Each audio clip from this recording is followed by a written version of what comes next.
Assalamualaikum Sobat Football United. Ringan amatiran ala gue. Oke, semoga semuanya sehat-sehat selalu, sehat-sehat sekeluarga. Yang sudah mulai beraktivitas setelah mudik ya, selamat kembali beraktivitas. Semoga lancar-lancar semua urusan positifnya. Oke, kali ini gue ingin membahas kabar-kabar, mau rumor-rumor mungkin, terkait dengan pemain yang dikaitkan dengan Manchester United, dan nanti akan gue komentari secara ringan amatiran seperti biasa. Atletico Madrid disebutkan telah menetapkan Jean-Claude Todibo sebagai target nomor 1 untuk posisi bertahan musim panas ini. Bahkan mereka ini akan menggelontorkan uang yang sangat banyak ya untuk mendatangkan Jean-Claude Todibo, di mana sebelumnya Jean-Claude Todibo ini dihubungkan ke Manchester United. Gue justru berpikir sebaliknya bahwa Manchester United lah yang menjadi klub dengan peluang terbesar untuk mendatangkan Jean-Claude Todibo. Ada dua hal paling tidak. Nomor satu, di mana ada keterikatan Ineos ya kan. Ineos memiliki Manchester United dan juga OGC Nice.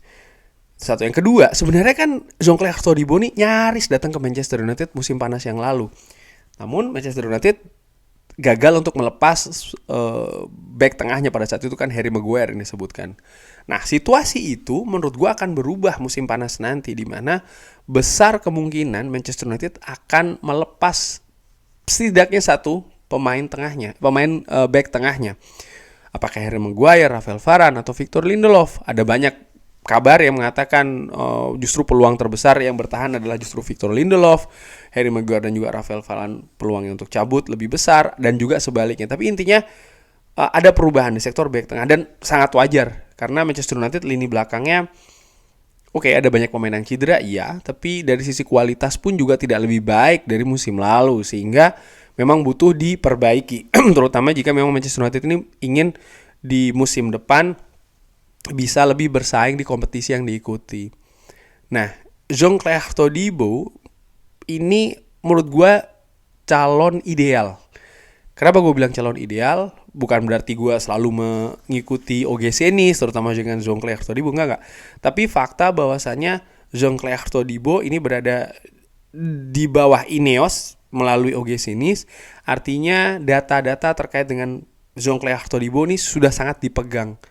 Poin plusnya, poin minusnya, bagaimana cara bermainnya, karakteristiknya, psikologisnya, mentalnya, ini sudah dimiliki mungkin hampir secara paripurna ya oleh Ineos melalui OGC Nice. Sehingga ketika Manchester United mendekati dan bahkan mendatangkan, mereka sudah tahu nih harapannya demikian, bagaimana cara memanfaatkan Jean-Claude Todibo di sistem permainan yang ingin dibangun di Manchester United, siapapun pelatihnya.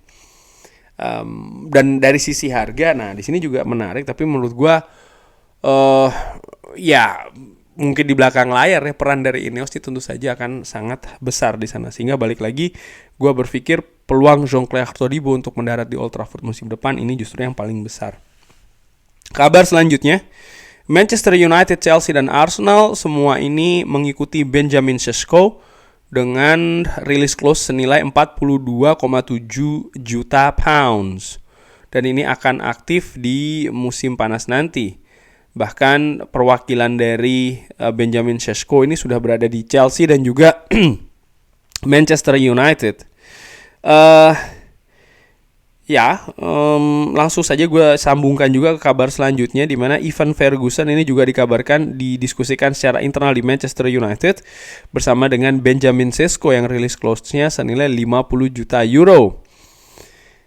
Di kabar lainnya seperti gue katakan tadi terkait dengan pemain belakang Harry Maguire, Rafael Varane, dikabarkan dua pemain yang paling besar peluangnya untuk cabut di Manchester United musim panas nanti, dengan Victor Lindelof yang sepertinya justru punya peluang untuk stay dengan di tahun terakhir kontraknya.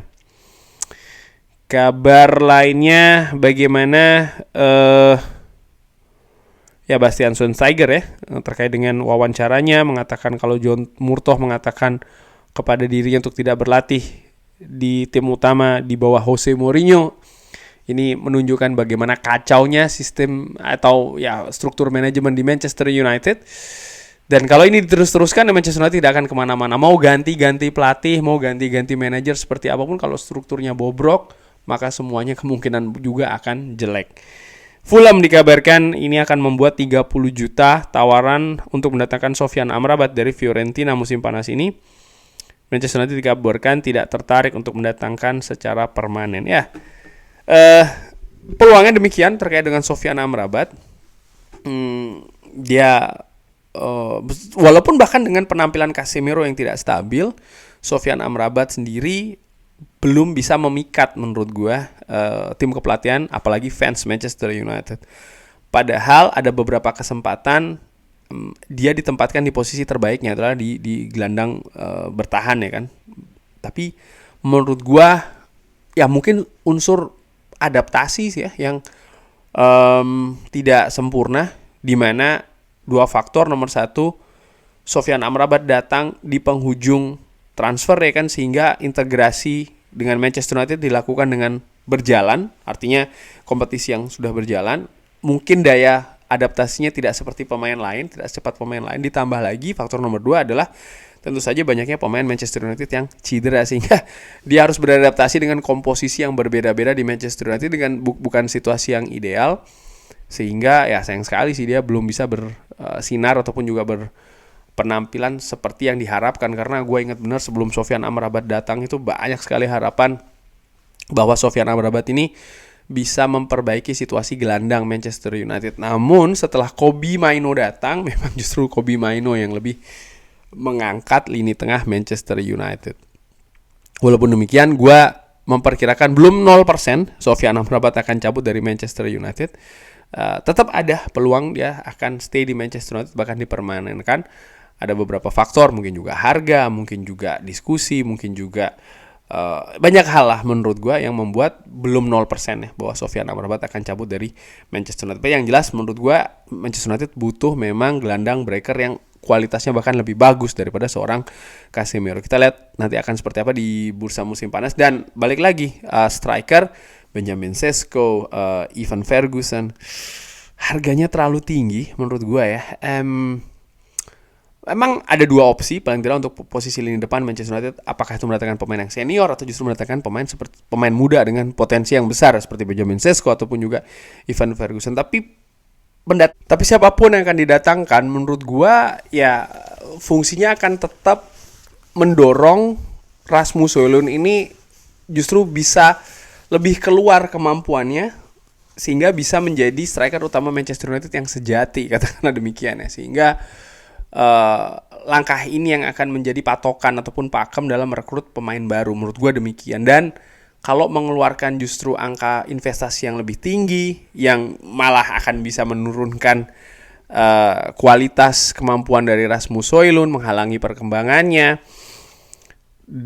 justru bisa-bisa gak dapat dua-duanya gitu. Pemain yang baru didatangkan, pemain muda juga mungkin tidak akan berkembang, Rasmus Højlund juga akan tidak berkembang juga, dan ini tentu saja yang tidak diharapkan. Sehingga menurut gue lebih menilai mendatangkan striker yang berpengalaman sih. Mungkin bahkan yang didatangkan itu striker berpengalaman ini ya bukan nama besar, bukan nama yang sedang mentereng banget, tapi bagaimana memang lebih ke fungsinya sebagai melapisi, sebagai rotasi, memberikan kompetisi juga, dan bisa sebagai mentor atau pembimbing seorang Rasmus Højlund supaya lebih bisa berkembang lebih pesat lagi musim depan. Tapi bagaimana menurut Sobat Football United, striker muda, striker berpengalaman, ada nama mungkin bisa drop di kolom komen. Terima kasih sudah menyaksikan, jangan lupa like, subscribe. Wassalamualaikum warahmatullahi wabarakatuh. Thank you.